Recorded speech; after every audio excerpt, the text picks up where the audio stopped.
Basically अगर हम बात करते हैं नॉन कॉन्टैक्ट, अभी तक हमने कॉन्टैक्ट फोर्सेस के बारे में जाना।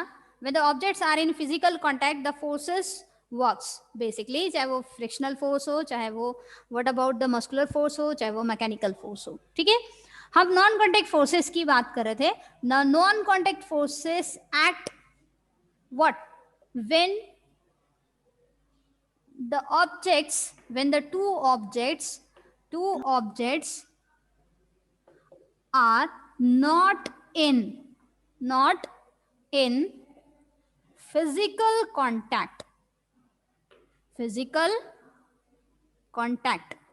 okay, not in physical contact, and bring about changes, okay, and bring about changes. मतलब दो ऑब्जेक्ट्स जो होंगे फिजिकल कांटेक्ट में नहीं होंगे, लेकिन वो चेंज हमें देखने को मिलेगा। ठीक है, वो एफर्ट हमें देखने को मिलेगा जो एक ऑब्जेक्ट दूसरे ऑब्जेक्ट पर लगाएगा। ठीक है, तो हम उस तरह के फोर्सेस को क्या कहते हैं बेटा? That is non contact force. या तो वो उसको पुश करेगा या पुल करेगा, जो भी है फोर्सेस, वो एफर्ट जो हमें देखने को मिलेगा, ठीक है, हम उसे क्या कहते हैं? नॉन कॉन्टैक्ट फोर्स कहते हैं। ठीक है, और इस तरह से जो चेंजेस होंगे वी कैन सी। ठीक है, that changes we can see basically. So such kind of a forces are known as non contact forces. ऐसे forces को हम क्या कहते हैं? non contact force कहते हैं। तो non contact forces are basically of what? Like magnetic force,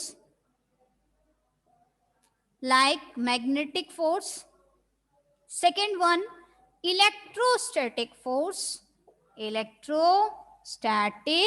force is also known as what? Coulomb's force भी कहते हैं इसको, electrostatic force.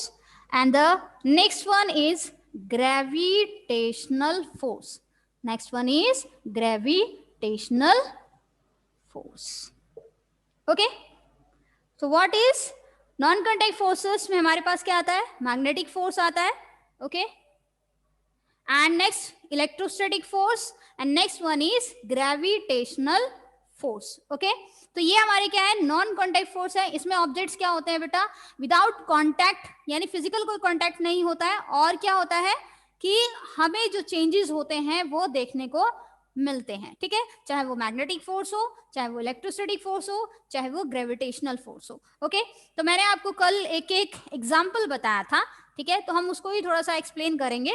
तो फर्स्ट वन अगर हम बात करते हैं about the non contact force की, the first one is magnetic force. Okay, so you have heard about that the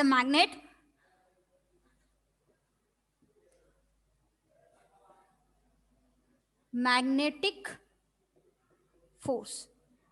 okay, तो फर्स्ट अगर हम मैग्नेटिक फोर्स की बात करते हैं, what the magnetic force is basically.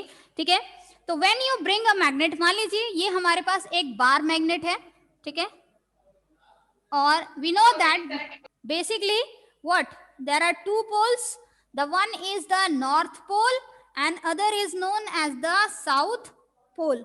ठीक है, दो पोल्स होते हैं किसी भी मैग्नेट के, north pole and the south pole. And आपको कहा जाता है कि आप आयरन फिलिंग्स लीजिए। आयरन फिलिंग्स का मतलब क्या होता है बेटा? लोहे के छोटे छोटे जो टुकड़े होते हैं, ठीक है, पीसेस जो होते हैं, उनको आयरन फिलिंग्स कहा जाता है। ठीक है, तो क्या होता है कि जब हम उस बार मैग्नेट के ऊपर क्या करेंगे? आयरन फिलिंग्स को क्या करेंगे? जब बिखेरेंगे, स्प्रेड करेंगे, तो क्या होगा कि सबसे ज्यादा अट्रैक्शन जो होगी वो हमें किधर देखने को मिलेगी?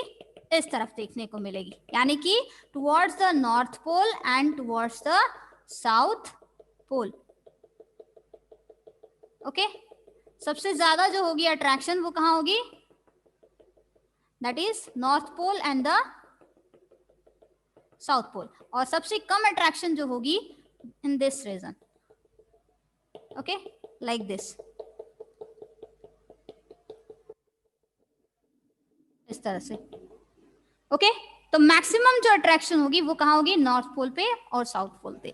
तो इसका मतलब क्या है कि उस मैग्नेट का एक पर्टिकुलर एरिया है, that is a kind of a region, जिसको हम क्या बोलते हैं, एक उसका एक रीजन है जहां पर उस मैग्नेटिक फोर्स को एक्सपीरियंस किया जा रहा है, ठीक है, जहां पर वो क्या है, एक्सपीरियंस कर रहा है, मतलब एक रीजन, मतलब the region where the magnetic force is experience, that is known as magnetic field.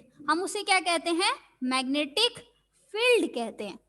मतलब एक मैग्नेट होता है जो, उसका अपना एक विसिनिटी है, मतलब उसका एक एरिया है जहां पर वो अपने उस मैग्नेटिक इफेक्ट को शो करता है, ठीक है, उसका एक मैग्नेटिक इफेक्ट जो होता है वो देखने को मिलता है, या मैग्नेटिक फोर्स जो होता है वो अप्लाई होता है उसके चारों तरफ उस पर्टिकुलर एरिया में।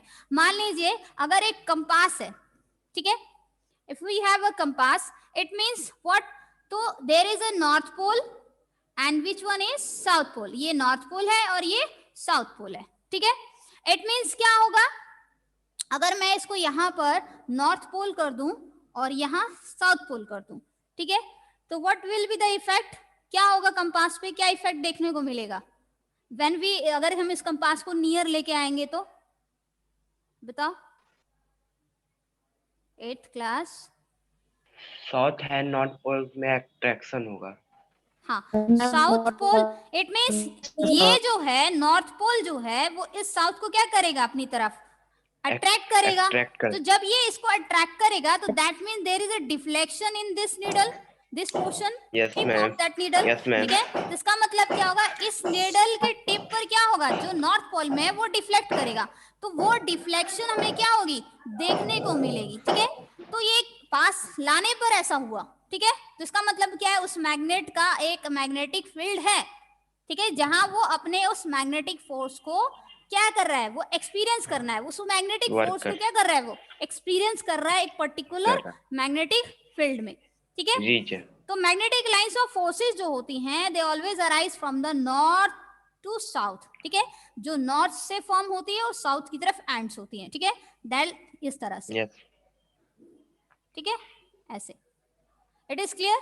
तो they always align yes ma'am, from north to south, south,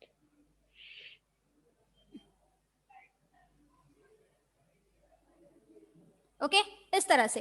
तो एक मैग्नेट जो होता है उसका खुद का क्या है, मैग्नेटिक फील्ड है, तो सबसे ज्यादा मैग्नेटिक लाइंस जो होती है, मैग्नेटिक फोर्स जो होता है वो उसका कहां पर होता है, towards the north pole and towards the and south south pole, ठीक है। पोल, दूसरी चीज क्या है, ये भी हमने पढ़ा है कि like poles always and unlike poles क्या करते हैं, unlike poles are always join, yes, अगर हम बात अट्रैक्ट्स, करते हैं, हाँ, north and north pole, what the north and north pole भी क्या है, ये लाइक पोल्स है, and the like poles always what, like poles क्या करते हैं, इन अट्रैक्ट्स, अनअट्रैक्ट्स, लाइक पोल नहीं, वर्ड क्या है वो वर्ड बताओ मुझे, दैट वर्ड इज, रिपेल, हाँ, रिपेल करते हैं या रिपल्शन जिसे हम बोलते हैं बेटा, that yes is ma'am, repulsion, ठीक है। तो like poles always repel each other, like poles जो होते हैं ऑलवेज क्या करते हैं, एक दूसरे को रिपेल करते हैं, तो रिपल्शन होता है। जैसे कि अगर हम बात करते हैं चार्जेस की, एक पॉजिटिव चार्ज है और एक नेगेटिव चार्ज है, ठीक है, तो इसका मतलब ये पॉजिटिव नेगेटिव कैंसिल हो जाता है, ठीक है, but they yes ma'am, attract each other, ठीक है। तो ये हम सिंपल बात कर रहे थे, लेकिन यहाँ पर क्या है, what about like poles always repel each other and unlike poles always attract, हाँ, that Attract each other. attract each other, other, ठीक है। तो इसका मतलब क्या होगा कि नॉर्थ पोल जो है इस मैग्नेट का, वो इस कंपास के साउथ पोल को क्या करेगा, अट्रैक्ट करेगा, ठीक है, Attract एंड करेगा। That means there is Yes. A deflection in this the tip of the, ठीक है, needle which is towards the north pole. तो दैट मींस North क्या pole. होगा कि ये जो होगा साउथ पोल, अब ये इस तरफ आ जाएगा, ऐसे करके नीडल जो होगी वो इस तरह से हो जाएगी, ठीक है, Yes is it ma'am, clear बेटा, हाँ, Yes, that is the ma'am. Magnetic. अब देखिए हमने उस कंपास को जब रखा था तो हमने उसको टच नहीं किया है, कोई फिजिकल कांटेक्ट No, नहीं ma'am. है, तो it means that is a kind of a force, which force, that Yes, is a ma'am. Magnetic force. तो वो कौन सा Force. फोर्स है, magnetic. Magnetic force. So what the magnetic field? The region where the magnetic force can be experienced is known as magnetic field. Okay, every magnet has its own vicinity or the area where the magnetic field exists.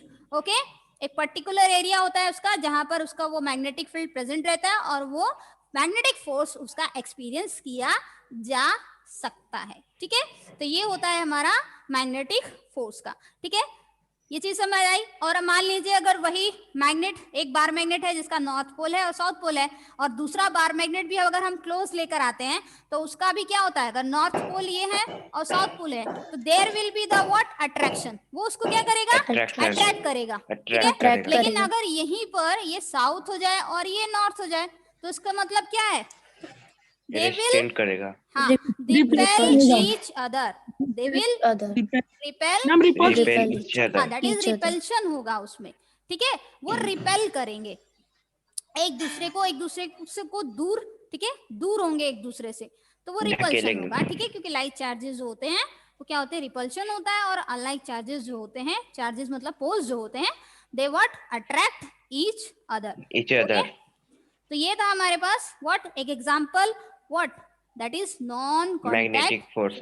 The magnetic force is a kind of a non contact force. Is it clear? Yes ma'am. So next one is electrostatic force. Where were you, Piyush? At home. Okay, next हमारे पास आता है non contact force में, that is the electrostatic force. मतलब force which is what, electrically charged particles when they are at rest. ठीक है, अब यहाँ दो वर्ड है बेटा, इलेक्ट्रो और स्टैटिक है. स्टैटिक का मतलब क्या होता है, रेस्ट पोजीशन. ठीक है, और इलेक्ट्रो मतलब इलेक्ट्रिकली चार्ज्ड. ठीक है, तो एक तरह से कहा जाए तो electrostatic force is what, that is known as, also known as Coulomb force. What, it is also known as what, Coulomb's force. ठीक है, हम इसे क्या कहते हैं, कूलम्ब फोर्स भी कहते हैं, या फिर हम कह सकते हैं कि that is charge at rest. ठीक है, तो इट मीन्स क्या है, दैट इज, हमने कल मैंने एग्जांपल दिया था कि when you rub what, comb को जब हम अपने हेयर्स, ऑयली हेयर से क्या करते हैं, जब रब करते हैं तो उसकी वजह से क्या होता है कि रब करने की वजह से क्या होता है, उस पे चार्ज जो होता है वो डेवलप हो जाता है. ठीक है, और जब हम उसको पेपर के पीसेस के नजदीक लेते हैं तो that will attract toward it. ठीक है, ओके, यस मैम. तो मीन्स व्हाट इज इट, अब ये अट्रैक्शन क्यों है, रब करने की वजह से क्या होता है बेटा, कि जो चार्जेस होते हैं वो सरफेस पर फॉर्म हो जाते हैं. मतलब क्या होता है कि जब हम रब करेंगे तो चार्जेस जो होते हैं पॉजिटिव और नेगेटिव में होते हैं, ये तो पता है ना. yes, पॉजिटिव नेगेटिव किसकी वजह से, प्रोटॉन्स और न्यूट्रॉन्स की वजह से. ठीक है, पॉजिटिव चार्ज प्रोटॉन से है और इलेक्ट्रॉन्स का जो चार्ज है वो न्यूट्रॉन्स कह रही मैं, ठीक है, इलेक्ट्रॉन्स की वजह से है. तो व्हाट, चार्जेस जो होते हैं, सिंपल अगर बात की जाए, एक ऑब्जेक्ट जो अगर रेस्ट पे है तो इसका मतलब वो उसमें positive negative positive negative positive negative ऐसे चार्जेस होंगे. ठीक है, लेकिन जब हम उसको रब करते हैं, ठीक है, व्हेन वी रब इट, ठीक है, तो उसमें चार्ज, इलेक्ट्रिकली चार्ज जो होता है वो फॉर्म होता है. तो इसका मतलब उस पे एक ही सरफेस पे या तो पॉजिटिव चार्ज फॉर्म होते हैं या फिर नेगेटिव चार्ज फॉर्म होते हैं. ठीक है, और एक दूसरा ऑब्जेक्ट है, ठीक है, जिसपे पॉजिटिव भी नेगेटिव भी पॉजिटिव भी नेगेटिव भी चार्ज है, इस तरह से. ठीक है, तो अब मान लो एक ऑब्जेक्ट है जिसपे एक ही सरफेस पे पॉजिटिव चार्ज है, ठीक है, और उसको हमने रब किया है, और अगर वही ऑब्जेक्ट मैं किसी दूसरे ऑब्जेक्ट के नजदीक लाऊं जिसमें कोई चार्ज नहीं है, मतलब वो एकदम रेस्ट पे है, उसको कोई रब नहीं किया गया, तो इसका मतलब है ये पॉजिटिव चार्जेस किस तरह के चार्जेस को अट्रैक्ट करेंगे अपनी तरफ, नेगेटिव चार्ज को, नेगेटिव चार्जेस को अट्रैक्ट करेंगे. दैट मींस उस ऑब्जेक्ट के सरफेस पर सारी जगह क्या हो जाएगा, negative charges will appear, and that's why the object will attract toward this rubbing surface. ठीक है, तो उस सरफेस से क्या होगा, वो कांटेक्ट में आएगा, मतलब इन टच में आएगा. ठीक है, yes ma'am. Is it clear, ये बात समझ आई? Yes ma'am. ठीक है। जैसे अब हमारा सिर पे जब अगर हम कैप पहनते हैं सर्दियों में तो क्या होता है बेटा कि कैप पहनने की वजह से क्या होता है, फ्रिक्शन की वजह से चार्जेस डेवलप हो जाते हैं, चार्ज हो जाता है। तो उसकी वजह से जब हम उसको निकालते हैं तो क्या होता है, हेयर्स चार्ज हो जाते हैं और इस तरह से चार्ज होने की वजह से क्या होते हैं, बिखर जाते हैं। यस शिवांशु,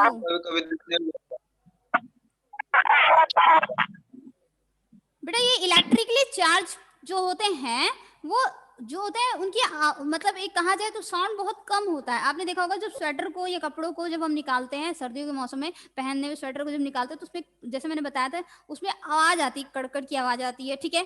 तो दैट मीन्स वो क्या है, because of that electrostatic charge की वजह से। आपने देखा होगा कि जब हम बैलून जो है बर्थडे वाले दिन क्या होता है, जब बैलून हम रखते हैं तो उसकी वजह से क्या होता है, बेड पे रखने की वजह से वो क्या होता है उस क्लोथ के साथ, सिल्क का क्लोथ होता है तो वो दीवारों के साथ क्या होता है, अटैच हो जाते हैं क्लोथ के साथ रब होने की वजह से। होता है ना, ऐसा होता है, कभी देखा है? यस मैम होता है। यस कभी देखा है, एकदम दीवारों के मतलब वॉल के साथ वो एकदम स्टिक हो जाते हैं जो बैलून्स होते हैं। यस क्या मैम। आप इधर उधर रख देते हैं, थोड़ी देर बाद देखते हैं वो एक ही तरफ क्या होते हैं, कपड़े के साथ, सिल्क के साथ, कपड़ों के साथ या बेडशीट के साथ वो रब करने की वजह से क्या होते हैं, वो वॉल की तरफ जाकर क्या होते हैं, स्टिक हो जाते हैं, ठीक है। तो that is a kind of a electrostatic force, ठीक है, उसे हम क्या कहते हैं, इलेक्ट्रोस्टैटिक फोर्स कहते हैं, ठीक है। तो when you bring a plastic come close to the heap of the small pieces of the paper, okay, that nothing happens. अगर आप सिंपली ऐसी कॉम को लाकर ऐसी रख देंगे पीसेस ऑफ पेपर के पास तो उसमें कोई अट्रैक्शन शो नहीं होगी, लेकिन जब आप उसको रब करेंगे और रब करने के बाद जब आप पीसेस ऑफ पेपर के नजदीक, ठीक है, लेकर आएंगे तो that will be the, there will be what, electrostatic force. वो इलेक्ट्रोस्टैटिक फोर्स हमें देखने को मिलेगा, ठीक है। ये चीज क्लियर हुई? तो व्हाट अबाउट ड्राई हेयर में ऐसा नहीं होगा बट ऑयली हेयर्स में ऐसा है, ठीक है। And what about this is because of rubbing the comb gets charge and the charge is produced by the rubbing of comb and remains there without any movement, that is known as the electrostatic force. तो अगर हम simply बात करते हैं what is an electrostatic force, the force exerted by a charged body, ठीक है। तो इसमें चार्ज बॉडी के द्वारा, ठीक है, जो फोर्स एक्सर्ट होता है किसी भी चार्ज बॉडी पे या किसी अनचार्ज बॉडी पे, ठीक है, it is known as the electrostatic force. तो we can say what, the charge, what the force exerted by a charged body, okay, that is by a charged body over another charged or uncharged body, charged or uncharged body is known as electro. ये clear हुआ? That is known as the electrostatic force. The force which is exerted by an object, ठीक है, which one is the charge and over another charged or uncharged body, ठीक है। या तो वो body charge भी हो सकती है या फिर वो अनचार्ज बॉडी भी हो सकती है, ठीक है। तो इट मीन्स क्या है कि अगर आप व्हाट, एक रिफिल ले लीजिए और आप उसको रब कर दीजिए, ठीक है, एक सिल्क के सरफेस से, ठीक है, तो इसका मतलब है उस पर पॉजिटिव चार्ज डेवलप हो जाएगा, ठीक है। सिंपली मैं एग्जांपल दे रही हूँ, ठीक है। और फिर एक अनदर रिफिल है, ठीक है, is it clear? Another refill है, अब उसको चार्ज नहीं किया गया, ये अनचार्ज्ड है, ठीक है, और ये क्या है, चार्ज्ड है। जब हम उसको नजदीक लेकर आएंगे तो ये अट्रैक्शन होगी कि रिपल्शन होगी? अट्रैक्शन होगी, क्योंकि जो पॉजिटिव चार्ज होंगे वो इसमें इंड्यूस करेंगे नेगेटिव चार्जेस को, ठीक है, इंड्यूस करेंगे नेगेटिव चार्जेस को। जब नेगेटिव चार्जेस को इंड्यूस करेंगे तो it means there will be attraction, तो उनमें क्या होगी, अट्रैक्शन होगी। अगर ये दोनों रिफिल अगर चार्ज होंगे, ठीक है, तब क्या होगा, तो वन पॉजिटिव रिपल्शन होगा, there will be the repulsion, यानी कि वो रिपेल करेंगे। बात समझ आ रही है? तो इसका मतलब है कि जो फोर्स, ये दूर जाएंगे तो वो फोर्स लग रहा है ना, समझ आ रही है बात? फोर्स लग रहा है। तो force exerted by a charged body over another charged or uncharged body, that force is known as the electrostatic force, ठीक है, इज इट क्लियर? तो जो नेचुरल Yes, फिनोमिना आपका चैप्टर है जिसमें आप इलेक्ट्रिसिटी के बारे में पढ़ेंगे, ठीक है, उसमें ये फोर्स जो है बहुत ही ब्रीफली करिए, एक प्रॉपर डिस्क्रिप्शन जो है वो दी गई है, ठीक है। तो नेक्स्ट वन, यहाँ तक था हमारा what about the electrostatic force, ठीक है। तो हम कॉम के पीसेस के, जैसे कॉम के एग्जांपल दिए मैंने, ठीक है, वो सब एग्जांपल्स है आपके डिफरेंट इलेक्ट्रोस्टैटिक फोर्स के। Now next one is gravitational force, okay. Gravitational force. Yes, मैंने कल पूछा था what the difference between gravity and gravitational force क्या है? Difference between gravity and gravitational force. Gravity is not alone. The force applied by any object. Any object means anyone?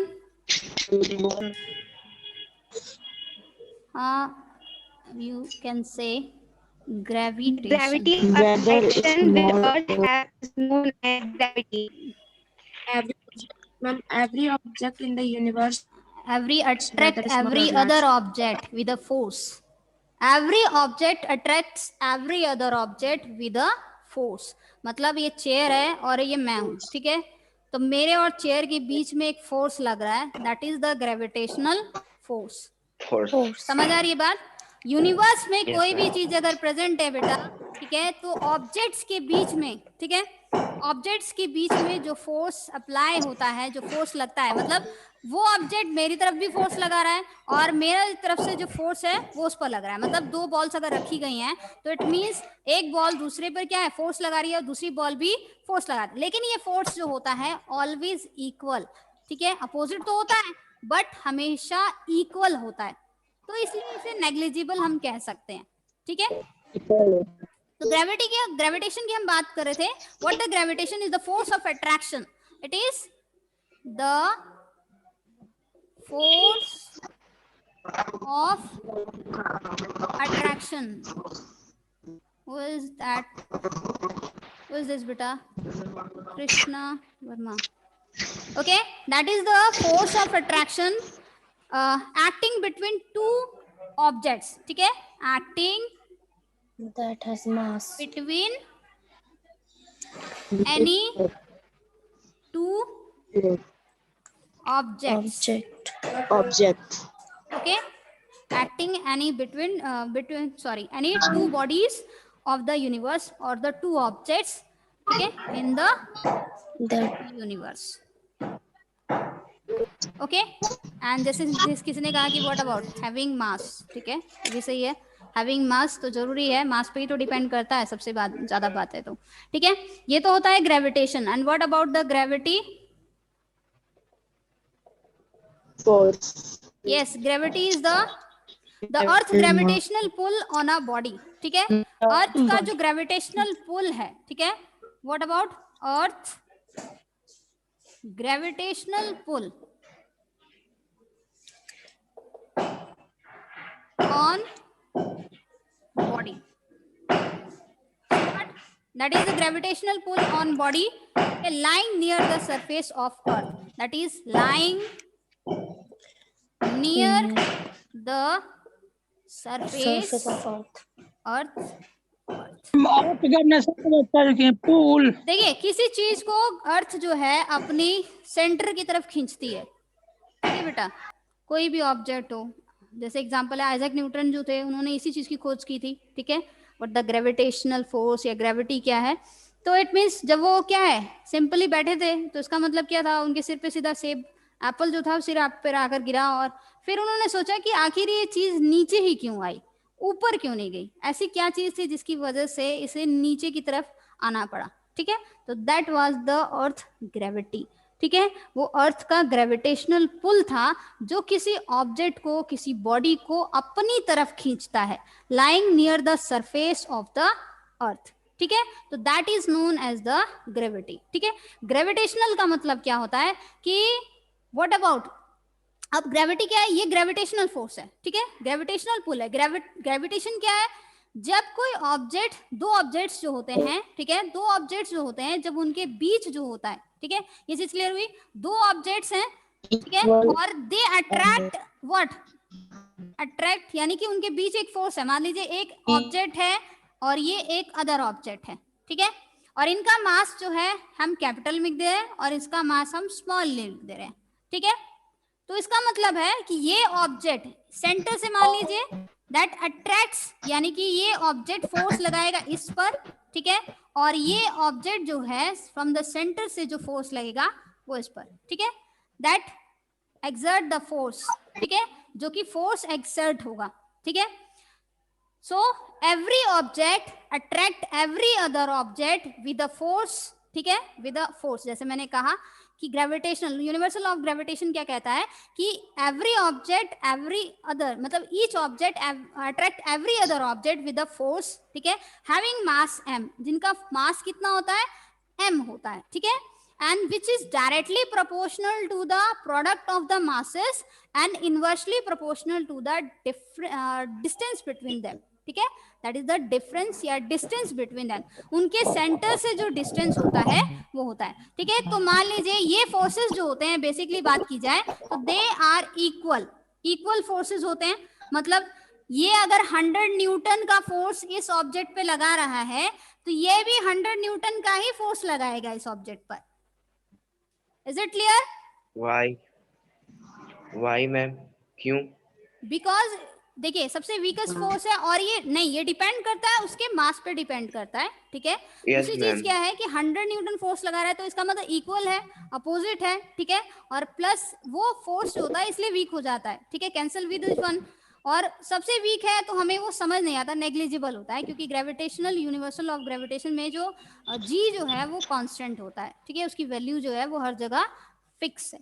तो that value is G 6.67 into 10 raised to power -11, ठीक है। तो अगर हम बात करते हैं which one, universal of gravitation क्या कहता है कि that is force is equal to G M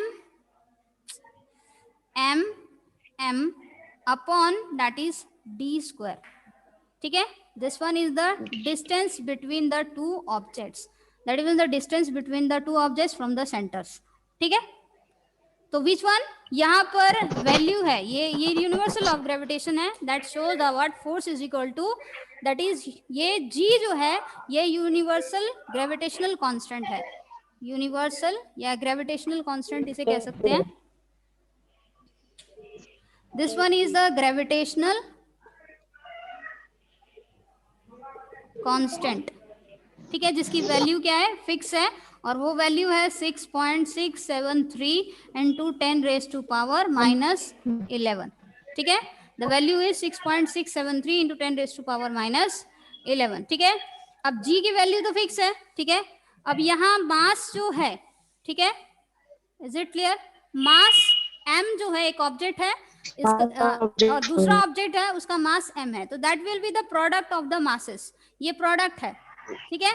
मतलब अगर मास ज्यादा होगा तो फोर्स भी क्या होगा, ज्यादा होगा, ज्यादा, लेकिन डिस्टेंस जो है वो इनवर्सली है, मतलब अगर डिस्टेंस घटेगा तो फोर्स ज्यादा होगा और डिस्टेंस अगर बढ़ जाएगा तो फोर्स भी क्या होगा, घट जाएगा, मतलब ये अपोजिट हो जाता है, ठीक है, ठीक है, ये चीज क्लियर हुई। तो हम क्या करेंगे, यूनिवर्सल ऑफ ग्रेविटेशन क्या कहता है कि each object attracts every other object with the force of, ठीक है, with the force which is directly proportional to the what, product of the masses, ठीक है, उन दोनों का प्रोडक्ट जो होता है, ठीक है, किया जाता है उसके मासेस का, और जो कि डायरेक्टली होता है, मतलब मास अगर ज्यादा होगा तो there will be the force will be greater, ठीक है। मतलब अगर सिंपल सी एक बॉल है, ठीक है, ये एक बॉल है और एक दूसरी बॉल है, ठीक है, तो इट मींस क्या है, दैट इज उनके बीच जो फोर्स है वो क्या है बेटा, वीक फोर्स है, कि उनका मास जो है वो कम है, बात समझ आ रही है। लेकिन अगर अर्थ की बात की जाए और मून की बात की जाए, ठीक है, तो this one is the earth and this one is the moon, ठीक है। तो अर्थ और मून का तो मास क्या है, ज्यादा है, और मून का मास जो है वो अर्थ से क्या है, कम है, तो वो ग्रेविटेशनल पुल जो होता है वो ज्यादा होता है, तो वो हमें देखने को मिलता है। तो आपने टाइड्स वगैरह पे सुना होगा, टाइड्स जो होती हैं, ठीक है, वो क्यों होती हैं, जस्ट बिकॉज ऑफ अर्थ और मून के बीच जो ग्रेविटेशनल पुल है उसकी वजह उसके से कारण। ऐसा होता है। ठीक है, ये चीज क्लियर हुई? Yes ma'am. ओके, तो G is a universal constant, उसकी वैल्यू कितनी है 6.673 इंटू 10⁻⁻11। ठीक है, एंड विच वन, तो ये क्या है बेटा, नॉर्मल ऑब्जेक्ट्स के लिए फोर्स जो है, देखिए नॉर्मल ऑब्जेक्ट्स के लिए ग्रेविटेशनल फोर्स नेग्लिजिबल है, ठीक है, नॉर्मल होता यस है, मैम। लेकिन जो सेलेशियल ऑब्जेक्ट्स होते हैं उसके लिए क्या है, वो ग्रेविटेशनल फोर्स क्या है, ज्यादा है। ठीक है, समझ आ रही बात, दैट इज स्ट्रॉन्ग है, वहां वीक पड़ जा रहा है, यहाँ पर वीक है क्योंकि मास कम है, और यहाँ पर क्या है, ज्यादा है। तो सन की ग्रेविटेशनल फोर्स क्या है, ज्यादा है, तो इस वजह से क्या है, यस मैम। जो प्लैनेट्स हैं दे रिवॉल्व इन देयर ऑर्बिट्स, वो अपने ऑर्बिट्स में क्या है, मूव करते हैं। घूमते ठीक है, रहते हैं। ठीक है, ये चीज समझ आई? तो इसका मतलब क्या यस है, मैम। अगर मास ऑब्जेक्ट्स का क्या है, ग्रेटर होगा, ठीक है, तो force will be greater. Is it clear? Mass अगर ज्यादा होगा तो फोर्स भी कितना होगा, ज्यादा होगा। जैसे एग्जांपल के तौर पर इसका मास अगर 4 kg है, ठीक है, और इसका मास 2 kg है, ठीक है, तो what will be the force, that will be the what, जी की वैल्यू निकाल लीजिए आप, ठीक है, और ये 6 kg हो जाएगा और जी की वैल्यू से मल्टीप्लाई कर दीजिए तो फोर्स उतना न्यूटन आ जाएगा आपका। ठीक है, ये चीज क्लियर हुई? और अगर डिस्टेंस हम इसके बीच में बढ़ा दें, अगर हम इसके बीच में ये डिस्टेंस मान लीजिए व्हाट अबाउट 0.5 मीटर है, ठीक है, मान लीजिए, ठीक है, तो अगर डिस्टेंस इतना है और एक ऑब्जेक्ट यहाँ पर है 4 kg, ठीक है, और 2 kg ये है, और इनके बीच का डिस्टेंस ग्रेटर हो जा रहा है, ठीक है, ये हो जा रहा है 2 मीटर, तो इसका मतलब क्या है, यहाँ पर फोर्स क्या होगा और यहाँ पर फोर्स कैसा होगा? यस, तो वैल्यू हम कैसे निकालेंगे, जी की वैल्यू रखेंगे, फिर उसके बाद वन ऑब्जेक्ट का मास और फिर अदर ऑब्जेक्ट Yes, का ma'am. मास, एंड देन उसके बाद डी स्क्वायर, यानी उसके बीच का जो डिस्टेंस है उसका स्क्वायर लेंगे, एंड देन उसके बाद जो हमारे पास आंसर आएगा that will be the force, वो हमारा Force. क्या होगा, फोर्स। Gravitational force. Force. ठीक है, is it clear? Yes, ma'am. Yes ma'am. तो इट मीन्स क्या है, अब हम कह सकते हैं कि दैट इज डायरेक्टली प्रोपोर्शनल का मतलब क्या होता है, the force will be greater if the value of what, that masses are mass. More, Mass. ठीक है, and if Yes, the ma'am. Distance between the objects large the force will be smaller. ठीक है, Great. Inversely इसलिए है Smaller. क्योंकि अगर distance बढ़ा दिया जाए तो वो फोर्स कम हो जाता है, और डिस्टेंस अगर कम कर दिया जाए तो वो फोर्स बढ़ जाता है। ठीक है, बढ़ जाता है। यस तो मैम। कुछ एग्जांपल्स करेंगे कल।